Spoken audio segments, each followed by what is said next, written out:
Hello friends, welcome to SM study point. Friends, আজকে আমরা আলোচনা করব তোমাদের কাছে ত্রিপুরা টেট 2 টপিকটা হলো পলিটিক্যাল থেকে সংসদীয় সরকার অর্থাৎ পার্লামেন্টারি গভর্নমেন্ট। তোমরা ক্লাসটা মনোযোগ সহকারে দেখো, আশা করি তোমাদের প্রত্যেকেরই কাছে আসবে। এবং তোমাদের যদি কোনো কিছু ব্যাপারে জানার দরকার হয় অবশ্যই স্ক্রিনে দেওয়া নাম্বারে ফোন করে জেনে নিতে পারো। যদি প্রয়োজন হয় অবশ্যই কন্ট্যাক্ট করে তোমরা নোটটা দেখে প্রয়োজন হলে নোট নিয়ে যেতে পারো। এর মধ্যে অনেকে নিয়েছো, যারা যারা নিয়েছো তোমরা নোটটার সঙ্গে মিলিয়ে দেখবে। আমি অনেকটা জায়গায় স্কিপ করে দিয়েছি যে একটু বেশি হয়ে যাবে, এই জন্য ভিডিওটা শর্ট করার জন্য। ঠিক আছে, চলো আমরা স্টার্ট করছি। আমাদের কাছে আজকে টপিক হলো সংসদীয় সরকার। প্রথমেই কি আছে দেখো, আমাদের কাছে বলা হয়েছে যে শাসন ব্যবস্থায় শাসন বিভাগ তার কাজের জন্য আইনসভার নিকট দায়ী তাকে মন্ত্রী পরিষদ শাসিত সরকার বলে। ঠিক আছে, বলা হয়েছে শাসন বিভাগ তার কাজের জন্য আইনসভার নিকট দায়ী তাকে মন্ত্রী পরিষদ শাসিত সরকার বলে। সংসদীয় বা মন্ত্রী পরিষদ শাসন ব্যবস্থায় একজন নামমাত্র রাষ্ট্রপ্রধান থাকবেন, আর একজন কি থাকবে, নামমাত্র রাষ্ট্রপ্রধান থাকবেন। সরকার পরিচালনার প্রকৃত ক্ষমতা থাকে আইনসভার আস্থাভাজন মন্ত্রিসভার হাতে, আর সরকার পরিচালনার প্রকৃত ক্ষমতা থাকে আইনসভার আস্থাভাজন মন্ত্রিসভার হাতে। প্রধানমন্ত্রী হচ্ছে মন্ত্রিসভার নেতা, আর প্রধানমন্ত্রী হচ্ছে মন্ত্রিসভার নেতা। ঠিক আছে, এই যে প্রধানমন্ত্রী। নেক্সট কি বলা হয়েছে দেখো, সরকার প্রধান মন্ত্রিসভা যতক্ষণ পর্যন্ত আইনসভার আস্থাভাজন থাকবেন ততক্ষণ শাসন ক্ষমতা পরিচালনা করতে পারবেন, আর যতক্ষণ পর্যন্ত আইনসভার শাসন আস্থাভাজন থাকবেন ততক্ষণ পর্যন্ত ক্ষমতা পরিচালনা করতে পারবেন। আইনসভার অনাস্থা প্রকাশ পেলে মন্ত্রিসভা পদত্যাগ করতে হবে, আর আইনসভার কি হবে, অনাস্থা প্রকাশ পেলে মন্ত্রিসভা পদত্যাগ করবেন, আর পুরাটা মন্ত্রিসভায় পদত্যাগ করতে হয়। নেক্সটে কি বলা হয়েছে দেখো, সংসদীয় সরকারের বৈশিষ্ট্য সমূহ। প্রথমে কি বলা হয়েছে, নাম সর্বস্ব রাষ্ট্রপ্রধান। ঠিক আছে, এই সরকারের বৈশিষ্ট্য হলো এখানে একজন নাম সর্বস্ব বা নিয়মতান্ত্রিক রাষ্ট্রপ্রধান থাকবেন। এখানে একজন নিয়মতান্ত্রিক রাষ্ট্রপ্রধান থাকবেন, তার নামে সমস্ত ক্ষমতা প্রয়োগ করা হয়, আর তার নামে এখানে সমস্ত ক্ষমতা প্রয়োগ করা হয়, অথচ প্রকৃত ক্ষমতা নেই। অর্থাৎ প্রকৃত ক্ষমতা নেই এখানে। কে প্রকৃত ক্ষমতা নেই? আমাদের ভারতবর্ষে রাষ্ট্রপতি। ঠিক আছে, নাম সর্বস্ব শাসক। মন্ত্রী পরিষদ হলো প্রকৃত ক্ষমতার অধিকারী, আর মন্ত্রী পরিষদ হলো প্রকৃত ক্ষমতার অধিকারী। ঠিক আছে, যেমন ব্রিটেনের রানী নাম সর্বস্ব শাসক, প্রধান মন্ত্রিসভার পরামর্শে তাকে চলতে হয়, আর প্রধানমন্ত্রী সভার পরামর্শেই তাকে চলতে হয়। নেক্সটে কি আছে দেখো আমাদের কাছে, দায়িত্বশীলতা। ঠিক আছে, নেক্সটে আছে দায়িত্বশীলতা। দায়িত্বশীলতার মধ্যে কি আছে, এই সরকারের গুরুত্বপূর্ণ বৈশিষ্ট্য হলো এখানে মন্ত্রী পরিষদ আইনসভার কাছে দায়িত্বশীল থাকে, আর মন্ত্রী পরিষদ আইনসভার কাছে দায়িত্বশীল থাকবে। এই দায়িত্ব পালনে ব্যর্থ হলে তাদের বিরুদ্ধে আইনসভা অনাস্থা এনে তাদের সরিয়ে দিতে পারেন। অর্থাৎ এখানে যদি দায়িত্ব পালনে ব্যর্থ হয় তাদের বিরুদ্ধে অনাস্থা এনে তাদেরকে সরিয়ে দিতে পারে। ঠিক আছে, নেক্সট কি বলা হয়েছে, যৌথ দায়িত্ব। ঠিক আছে, যৌথ দায়িত্বের মধ্যে কি আছে দেখো, এখানে মন্ত্রিসভা যৌথভাবে আইনসভার কাছে দায়ী থাকবে। ঠিক আছে, আইনসভার কাছে একদম যৌথভাবে দায়ী থাকে। যৌথ দায়িত্বের অর্থ হলো মন্ত্রিসভার সকলে দায়িত্ব থাকবে। যৌথ দায়িত্ব কথার অর্থ হলো এখানে মন্ত্রিসভার সকলে কি থাকবে, দায়ী থাকবে। অর্থাৎ কোনো একজন মন্ত্রী বিরুদ্ধে অনাস্থা প্রস্তাব পাশ হলে গোটা মন্ত্রিসভাকে পদত্যাগ করতে হয়, আর একজনের বিরুদ্ধে অনাস্থা প্রস্তাব পাশ হলে গোটা মন্ত্রিসভাকেই পদত্যাগ করতে হয়। নেক্সট কি আছে দেখো আমাদের কাছে,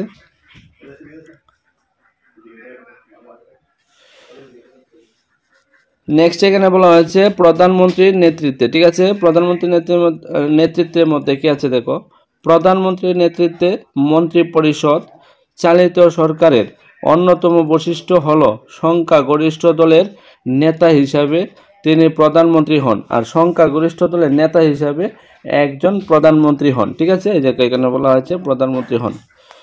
তার পরামর্শে অন্যান্য মন্ত্রীগণ নিযুক্ত হন, আর এই প্রধানমন্ত্রীর পরামর্শক্রমে অন্যান্য মন্ত্রীরা নিযুক্ত হন। তিনি তাদের ক্ষমতা ভাগ করে দেন, আর তিনি তাদের ক্ষমতাকে ভাগ করে দেওয়া হয়। প্রয়োজন হলে কোনো মন্ত্রীকে পদত্যাগের নির্দেশ দিতে পারেন। প্রয়োজন হলে কোনো মন্ত্রীকে পদত্যাগের নির্দেশও দিতে পারেন। ঠিক আছে, আশা করি এই জায়গাটা পর্যন্ত একদম ক্লিয়ার হয়েছে। নেক্সট দেখো,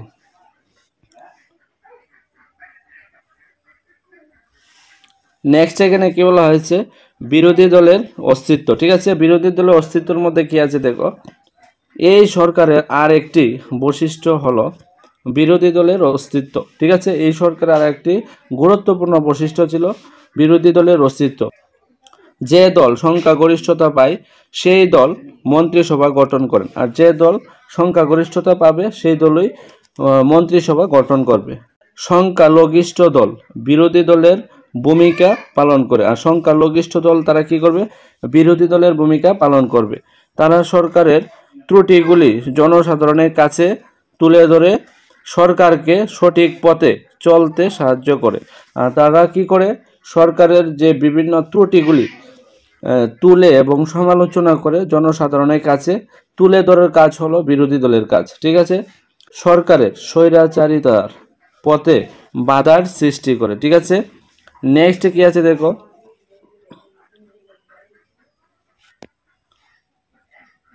সংসদীয় সরকারের গুণাবলী। ঠিক আছে, সংসদীয় সরকারের কিছু গুণাবলী আছে, এখানে বলা হয়েছে দেখো, সংসদীয় সরকার আধুনিক কালে জনপ্রিয় শাসন ব্যবস্থা। এই সরকারের গুণাবলী নিম্নে আলোচনা করা হলো, আর এই সরকারের গুণাবলী নিচে আলোচনা করা হয়েছে। নাম্বার ওয়ানে কি আছে, দায়িত্বশীলতা। ঠিক আছে, মন্ত্রী পরিষদ শাসিত সরকার ব্যবস্থায় মন্ত্রী পরিষদ আইনসভার নিকট দায়ী থাকে, ফলে সরকার দায়িত্বশীল হয়ে ওঠে। কি করে, আইনসভার নিকট কি করতে হয়, তারা দায়ী থাকবে, ফলে সরকার দায়িত্বশীল হয়ে উঠতে পারে। 2 নম্বরে নমনীয়তা। সংসদীয় সরকার নমনীয় প্রকৃতির, কেননা প্রয়োজন বোধে যে কোনো সময় সরকার মন্ত্রিসভার পরিবর্তন করতে পারে। ঠিক আছে, এটাকে বলা হয়েছে নমনীয়তা। তারপর নেক্সটে কি বলা হয়েছে দেখো, 3 নম্বরে বলা হয়েছে প্রতিনিধিমূলক শাসন ব্যবস্থা। ঠিক আছে, প্রতিনিধিমূলক শাসন ব্যবস্থার মধ্যে কি আছে দেখো, মন্ত্রী পরিষদ শাসিত সরকার হলো জনপ্রতিনিধিমূলক শাসন ব্যবস্থা। নির্বাচিত প্রতিনিধিদের দ্বারা এটি গঠিত হয়। জনমতের উপর ভিত্তি করে শাসন কার্য পরিচালনা করা হয়। জনমতের উপর ভিত্তি করে শাসন কার্য পরিচালনা করা হয়। নেক্সটে কি আছে দেখো, 4 নম্বর, আমাদের কাছে 4 নম্বরের এখন পয়েন্ট দেখো, এখানে বলা হয়েছে শাসন বিভাগ ও আইন বিভাগের মধ্যে ঘনিষ্ঠ সম্পর্ক। সংসদীয় সরকারের শাসন বিভাগ ও আইন বিভাগের মধ্যে ঘনিষ্ঠ সম্পর্ক রয়েছে। মন্ত্রিসভা অতি সহজে আইন পরিষদে আইন পাশ করে নিতে পারে, আর মন্ত্রিসভা কি করতে পারে, অতি সহজে আইন পরিষদে আইন পাশ করে নিতে পারে, কেননা মন্ত্রী পরিষদের সদস্যগণ সংখ্যাগরিষ্ঠ দলের সদস্য, আর মন্ত্রী পরিষদের সদস্যগণের সংখ্যাগরিষ্ঠ দলের সদস্য। নেক্সট 5 নম্বরে কি আছে দেখো, 5 নম্বরে বলা হয়েছে সুষ্ঠু শাসন ব্যবস্থা। শাসন বিভাগ ও আইন বিভাগের মধ্যে ঘনিষ্ঠ সহযোগিতা থাকায় এই সরকার ব্যবস্থা সুষ্ঠু শাসন প্রতিষ্ঠা সক্ষম। ঠিক আছে, আমাদের কাছে নেক্সট কি আছে দেখো, নেক্সট এখানে আছে 6 নম্বর, স্বেচ্ছাচারী বিরোধী। ঠিক আছে, স্বেচ্ছাচারী বিরোধীর মধ্যে কি আছে, সংসদীয় শাসন ব্যবস্থায় মন্ত্রিসভার ক্ষমতায় টিকে থাকা না থাকা নির্ভর করে আইনসভার আস্থা ও অনাস্থার উপর। ঠিক আছে, মন্ত্রিসভা টিকে থাকবে কি থাকবে না তা নির্ভর করে আইনসভা আস্থা ও অনাস্থার উপর। মন্ত্রীগণ সংসদের আস্থা অর্জনের জন্য শাসন কার্য পরিচালনায় মনোযোগী হয়, আর মন্ত্রীগণ কি করে, সংসদের আস্থা অর্জনের জন্য শাসন কার্য পরিচালনা করে থাকে। নেক্সট কি আছে, ফলে স্বেচ্ছাচারী সরকার প্রতিষ্ঠার আশঙ্কা দূর হয়, আর স্বেচ্ছাচারী সরকার প্রতিষ্ঠার আশঙ্কা দূর হয়ে থাকে। 7 নম্বরে কি বলা হয়েছে, দ্রুত আইন প্রণয়ন। ঠিক আছে, দ্রুত আইন প্রণয়নের মধ্যে কি আছে দেখো, এই শাসন ব্যবস্থায় মন্ত্রিসভার সদস্যগণ আইনসভার সদস্য, প্রধানমন্ত্রী শুধু মন্ত্রিসভার নেতা নন, আইনসভারও নেতা, আর প্রধানমন্ত্রী শুধুমাত্র মন্ত্রিসভার নেতা নন, আইনসভারও নেতা হয়ে থাকে। ঠিক আছে, আশা করি এই জায়গাটা পর্যন্ত ক্লিয়ার হয়েছে। এবং নেক্সটে দেখো কি আছে, নেক্সট এখানে বলা হয়েছে সংসদীয় সরকারের দোষ। আমরা এতক্ষণ আলোচনা করেছি সংসদীয় সরকারের গুণাবলী, এখন সংসদীয় সরকারের কিছু ত্রুটি বা দোষ আছে, দোষগুলি নিয়ে আমরা আলোচনা করব।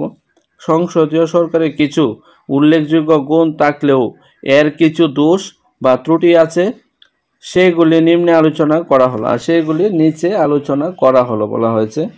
নাম্বার 1-এ কি বলা হয়েছে দেখো, নাম্বার 1-এ বলা হয়েছে সংকটকালে অনুপযোগী, আর সংকটকালে কি এটা অনুপযোগী। 2 নম্বরে কি বলা হয়েছে, অযোগ্যের শাসন, 2 নম্বরে বলা হয়েছে অযোগ্যের শাসন।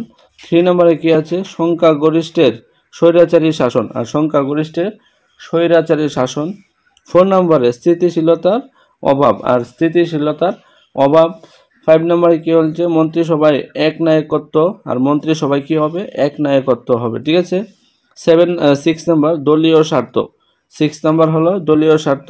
7 নম্বর হলো ক্ষমতা স্বতন্ত্রীকরণের নীতির অনুপস্থিতি, ক্ষমতা স্বতন্ত্রীকরণ নীতির অনুপস্থিতি। এই ছিল সংসদীয় সরকারের ত্রুটি। ঠিক আছে, নেক্সট কি আছে দেখো, নেক্সট এখানে বলা হয়েছে সংসদ। ঠিক আছে, পার্লামেন্ট। ঠিক আছে, এখন দেখো কি বলা হয়েছে এখানে, সংসদ ভারতের সর্বোচ্চ যুক্তরাষ্ট্রীয় আইন বিভাগ, আর সংসদ হলো ভারতের সর্বোচ্চ যুক্তরাষ্ট্রীয় আইন বিভাগ।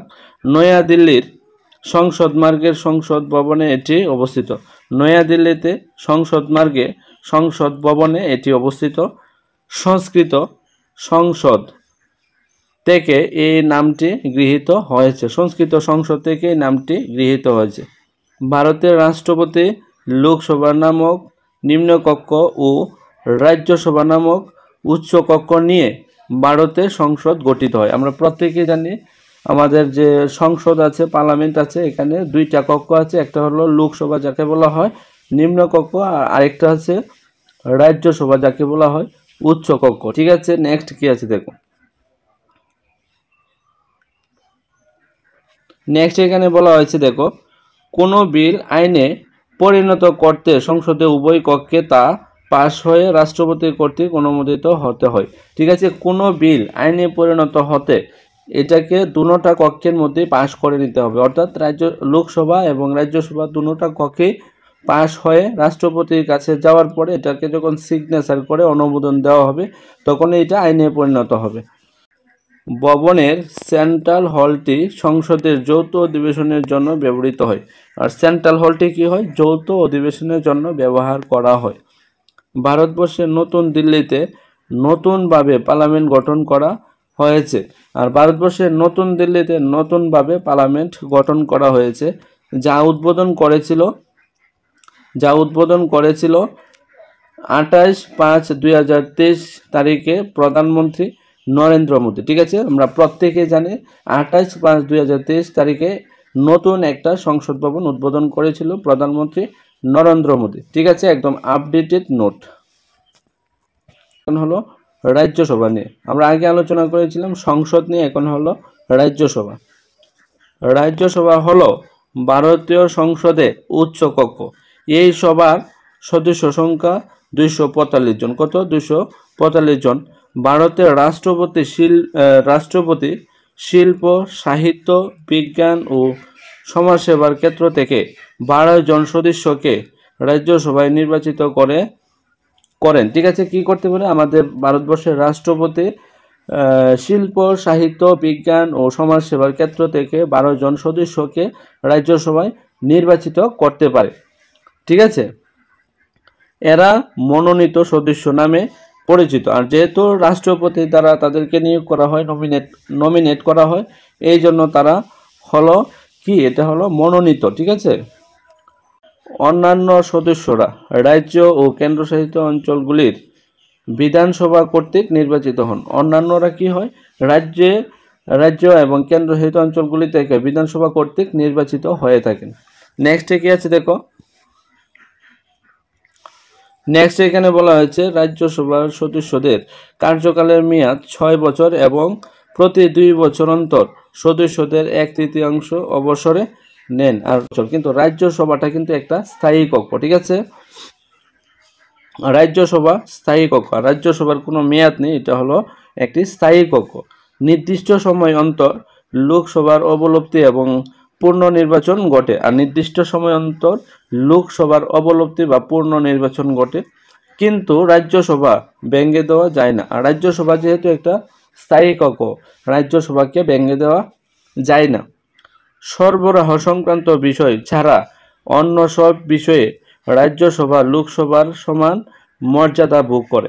আর রাজ্যসভা কি করে? শুধুমাত্র সরবরাহ সংক্রান্ত বিষয় ছাড়া বাকি সব বিষয়ে লোকসভা সমান মর্যাদা ভোগ করে থাকে। নেক্সট কি আছে দেখো। নেক্সট এখানে বলা হয়েছে রাজ্যসভার সদস্য সংখ্যা সর্বাধিক 250 জন হতে পারে। আর রাজ্যসভার সদস্য সংখ্যা সর্বাধিক যখন বলবে তখন 250 জন হতে পারে। এদের মধ্যে 238 জন রাজ্য বিধানসভা এবং যে সব কেন্দ্রশাসিত অঞ্চলে বিধানসভা রয়েছে সেখানকার বিধানসভা সদস্যদের দ্বারা পরোক্ষভাবে নির্বাচিত হন। শুধুমাত্র জাতীয় রাজধানী অঞ্চল দিল্লি ও পুডুচেরি বিধানসভা রয়েছে। আর শুধুমাত্র দুইটি রাজধানী অঞ্চলে দিল্লি এবং পুডুচেরি বিধানসভায় রয়েছে। রাজ্যের জনসংখ্যার অনুপাতে রাজ্যসভার আসন বণ্টিত হয়। আর রাজ্যের জনসংখ্যা অনুপাতে রাজ্যসভার আসন বণ্টিত হয়। অপর 12 জনকে ভারতের রাষ্ট্রপতি মনোনীত করেন। আর অপর 12 জনকে ভারতের রাষ্ট্রপতি মনোনীত করেন। ঠিক আছে, আশা করি জায়গাটা পর্যন্ত ক্লিয়ার। নেক্সট কি আছে দেখো। নেক্সট এখানে বলা হয়েছে লোকসভা, ঠিক আছে? লোকসভা ভারতীয় সংসদের নিম্নকক্ষ। আর লোকসভা আমি আগে বলেছি এটা হলো একটা নিম্নকক্ষ। এই কক্ষের প্রতিনিধিরা প্রত্যক্ষভাবে জনগণ কর্তৃক নির্বাচিত হন। আর এই কক্ষের প্রতিনিধিরা প্রত্যক্ষভাবে জনগণ কর্তৃক নির্বাচিত হন। 2019 খ্রিস্টাব্দে অবধি ভারতে মোট 17টি লোকসভা গঠিত হয়েছে। 2019 খ্রিস্টাব্দে পর্যন্ত ভারতে 17টি লোকসভা গঠিত হয়েছে। সংবিধান অনুসারে এই কক্ষের প্রতিনিধিদের সর্বোচ্চ সংখ্যা 550 জন হতে পারে। আর সংবিধান অনুসারে লোকসভা সদস্য সংখ্যা অনধিক যখন বলবে তখন হবে 550 জন।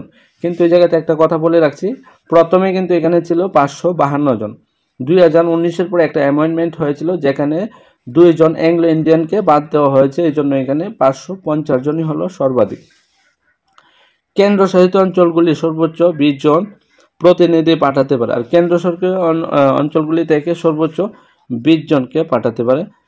বর্তমানে লোকসভার মোট সদস্য সংখ্যা হলো 545 জন। আর বর্তমানে হলো 545 জন। প্রত্যেক লোকসভার মেয়াদ 5 বছরের। আর প্রত্যেক লোকসভার মেয়াদে হলো 5 বছর। 5 বছর অন্তর ওই সভা স্বয়ংক্রিয়ভাবে বিলুপ্তি হয়। ঠিক আছে, 5 বছর অন্তর নিজে নিজে এটা অবলুপ্তি হয়ে যায়।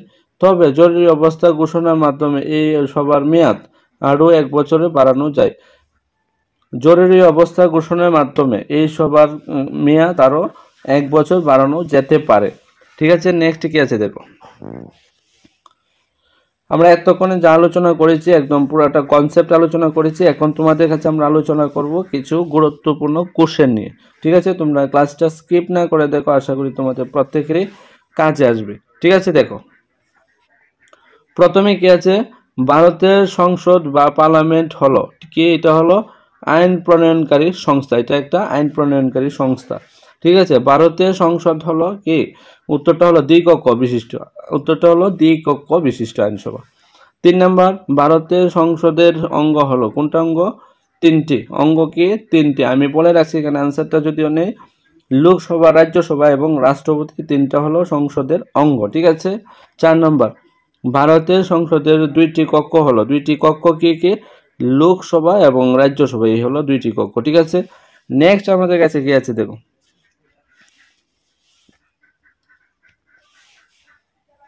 নেক্সট এখানে বলা হয়েছে লোকসভার সকল সদস্য কি হয়?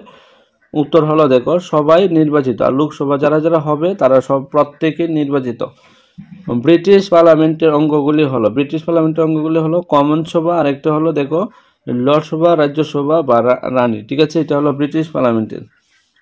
কমন সভার সকল সদস্যরা কি হয়?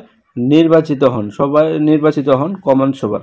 ঠিক আছে, 8 নম্বর, কমন সভার সকল সদস্য নির্বাচিত হন। এই যে বানানটা এটা সদস্য হবে। কমন সভার সকল সদস্য নির্বাচিত হন, উত্তরটা কি হবে? উত্তরটা হবে দেখো এখানে বলা হয়েছে একই সময়ে। ঠিক আছে, একই সময়ে। নেক্সট কি আছে দেখো আমাদের কাছে, নেক্সট এখানে বলা হয়েছে লোকসভার সদস্যরা কি হয়? মনোনীত হন। আর লোকসভার সদস্যরা কি হন? মনোনীত হন। 10 নম্বরে কি বলা হয়েছে? লোকসভার সদস্যরা মনোনীত হন কিসের মাধ্যমে? অভিজাতের ভিত্তিতে। 11 নম্বর কি আছে? কমন সভার সদস্য সভাপতিত্ব করেন, এটা হবে স্পিকার সভাপতিত্ব করেন। ঠিক আছে, 12 নম্বর, ব্রিটেনের স্পিকার কি হয়? নিরপেক্ষ ব্যক্তি হয়ে থাকে। ভারতের লোকসভার স্পিকার কি হন? দলীয় ব্যক্তি হয়ে থাকে, দলীয় ব্যক্তিদের থেকে হয়ে থাকে। নেক্সট কি আছে দেখো, নেক্সট আছে এখানে আমাদের কাছে যে 14 নম্বর, ব্রিটেনের কমন সভা সদস্যদের অধিকার রক্ষা করেন, উত্তর হবে স্পিকার রক্ষা করেন। ঠিক আছে, 15 নম্বর, কমন সভার মধ্যে আইন শৃঙ্খলা রক্ষা করেন, কি করেন? স্পিকার রক্ষা করেন। ঠিক আছে, স্পিকার রক্ষা করেন। কমন সভার মধ্যে আইন শৃঙ্খলা রক্ষার স্পিকারকে সাহায্য করেন, কে করেন? প্রধানমন্ত্রী করে থাকেন। ঠিক আছে, 17 নম্বর, ব্রিটিশ স্পিকারের রুলিংকে এটা হবে সব আদালতে চ্যালেঞ্জ করা যায় না। ঠিক আছে, সব আদালতে চ্যালেঞ্জ করা যায় না। নেক্সট কি আছে দেখো আমাদের কাছে, নেক্সট আছে ব্রিটেনের কমন সভার স্পিকারের বিরুদ্ধে উত্তরে কি হবে? প্রার্থী দেওয়া যায় না। ঠিক আছে, 19 নম্বর, লোকসভায় সভাপতিত্ব করেন লর্ড চ্যান্সেলর্স। ঠিক আছে, 20 নম্বর, ব্রিটিশ পার্লামেন্টে একটি সর্বদলীয় সংস্থা, ব্রিটিশ পার্লামেন্ট হলো একটি সর্বদলীয় সংস্থা। 21 নম্বর, ভারতের পার্লামেন্ট এটা হবে সার্বভৌম সংস্থা। ঠিক আছে, নেক্সট কি আছে দেখো আমাদের কাছে, ব্রিটিশ পার্লামেন্টের কোন সিদ্ধান্তকে আদালত বাতিল করতে পারে না? ব্রিটিশ পার্লামেন্টের কোনো সিদ্ধান্তকে আদালত বাতিল করতে পারে না। 23 নম্বর, ভারতের পার্লামেন্টের প্রণীত আইনকে আদালত চ্যালেঞ্জ করা যায়, আদালত কি করতে পারে? চ্যালেঞ্জ করতে পারে। ভারতের স্বীকৃত উভয়ের প্রাধান্যের প্রাধান্য কি হয়? ভারসাম্য হয়। নেক্সট কি আছে দেখো, নেক্সট এখানে বলা হয়েছে রাজ্যসভা লোকসভার মধ্যে কি হয়? লোকসভা অধিক শক্তিশালী আর কি। ঠিক আছে, 26 নম্বর, ব্রিটেনের প্রথম কর্তৃপক্ষ হলো এটা হবে কমন সভা। ঠিক আছে, 27 নম্বর, ব্রিটেনের দ্বিতীয় কক্ষ হলো লর্ডসভা। 28 নম্বর, ভারতের পার্লামেন্টের উচ্চ কক্ষ হলো রাজ্যসভা। নেক্সট কি আছে দেখো আমাদের কাছে, 29 নম্বর, ব্রিটেনের অধিকতর ক্ষমতাশালী কক্ষ হলো কমন সভা। ব্রিটেনের মধ্যে হলো অধিক ক্ষমতা হলো কমন সভা। ঠিক আছে, 30 নম্বর, ভারতের অর্থ বিলের সার্টিফিকেট দেন, এটা হবে লোকসভা সার্টিফিকেট দেন। ঠিক আছে, রাজ্যসভার মেয়াদ এটি একটি স্থায়ী সংস্থা। ঠিক আছে, রাজ্যসভা হলো একটি স্থায়ী সংস্থা। নতুন পার্লামেন্ট কে উদ্বোধন করেন? আমাদের ভারতের প্রধানমন্ত্রী নরেন্দ্র মোদী। ঠিক আছে, নেক্সট কি আছে দেখো, নেক্সট আমাদের কাছে কি আছে, নতুন পার্লামেন্ট কবে উদ্বোধন করা হয়? 28/5/2023। ঠিক আছে, রাজ্যসভা সদস্যদের মেয়াদ হলো 6 বছর। রাজ্যসভায় কে সভাপতিত্ব করেন? এটা হবে উপরাষ্ট্রপতি সভাপতিত্ব করেন। ঠিক আছে, 36 নম্বর, লোকসভায় স্পিকারকে আইন শৃঙ্খলা রক্ষার সাহায্য করেন কে? এটা হবে প্রধানমন্ত্রী সাহায্য করেন। ঠিক আছে, প্রধানমন্ত্রী। নেক্সট কি আছে দেখো আমাদের কাছে, লোকসভায় স্পিকারকে আইন শৃঙ্খলা রক্ষার সাহায্য করে কে? এটা হবে প্রধানমন্ত্রী। ঠিক আছে, 37 নম্বর, লোকসভার মধ্যে শেষ কথা বলেন কে? এটা হবে স্পিকার শেষ কথা বলেন।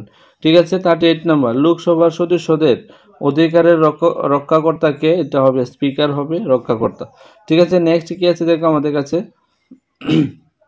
লাস্ট এখন কি বলা হয়েছে 39 নম্বর, ভারতের সংসদে কয়টি অঙ্গ ও কি কি? এটা হবে 3টি অঙ্গ, রাজ্যসভা, লোকসভা এবং রাষ্ট্রপতি।